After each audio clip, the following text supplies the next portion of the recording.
Les gars, demain, Ter Stegen perd le peu qui lui reste au club, c'est-à-dire son brassard de capitaine. En effet, demain, le conseil d'administration doit se regrouper avec Hansi Flick pour lui annoncer la nouvelle. Ter Stegen ne sera plus capitaine au FC Barcelone. Et ça tombe bien parce que j'aimerais bien répondre à deux, trois rumeurs, à des désinformations, etc. qui tournent autour de cette affaire-là, parce que ça commence vraiment à bien faire. Je sais pas, est-ce que c'est les gens qui comprennent pas le français, ou est-ce que c'est des gens qui sont tellement noyés dans leur mauvaise foi, qui viennent en fait qui crachent leur venin comme ça gratuitement. Première des accusations, et c'est celle qui revient le plus, c'est que le Barça maltraite Ter Stegen. Et quand on demande aux gens pourquoi le Barça aurait maltraité Ter Stegen, on nous dit oui, mais ils l'ont pas fait jouer en Ligue des Champions, ils l'ont pas fait jouer contre Bilbao, ils l'ont pas fait jouer un tel et un tel. Mais les gars, depuis quand le club est obligé de faire jouer un joueur? Le gars revient d'une longue blessure, et sachant que Gavi lui-même n'est pas revenu tout de suite, Marc Bernal non plus, pourquoi ce serait lui qui reviendrait tout de suite comme ça et qui jouerait une demi-finale de Ligue des Champions? C'est ces mêmes personnes-là, si on l'avait fait jouer en Ligue des Champions, qu'on aurait perdu, ils nous auraient dit ouais, mais vous êtes des clowns, regardez, vous faites jouer un mec qui revient de blessure de longue date. Deuxième rumeur qui ressort, c'est que le Barça aurait arnaqué Ter Stegen de 3,5 millions. D'où sortent ces 3,5 millions? Eh bien, c'est une prime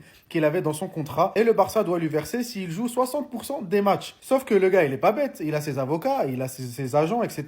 Le Barça, ils sont pas bêtes non plus. Ils ont mis ça dans la clause. Mais rien n'oblige le Barça de le faire jouer 60% des matchs. Et lui, c'est très bien tout ça, ça dépend que de ses performances. Faut que lui il joue bien pour pouvoir jouer tous les matchs. Et comme ça, il dépasse les 60% et il gagne ces 3,5%. À aucun moment, le Barça lui a dit, c'est sûr, tu les joueras les 60%. Franchement, de tous les commentaires que j'ai pu entendre sur ce dossier-là, celle-là, vraiment, c'est la plus débile.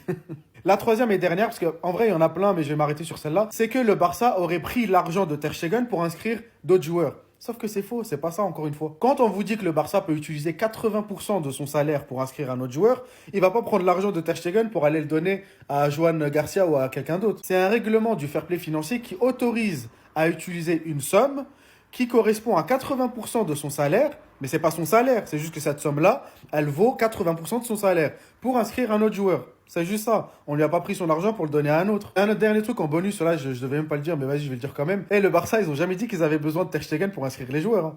C'est une opportunité, ils vont la saisir, ils vont pas se gêner. Peu importe le club, ils l'auraient fait. Donc dire que le Barça attend une blessure d'un joueur pour pouvoir inscrire les autres, c'est complètement débile. Vous les prenez pour qui, ces gens-là? Franchement, les gars, je sais pas chez qui vous allez chercher les informations, où est-ce que vous allez piocher vos infos sur le Barça, là, mais les gars, revoyez vos sources, hein. Bref, Visca Barça.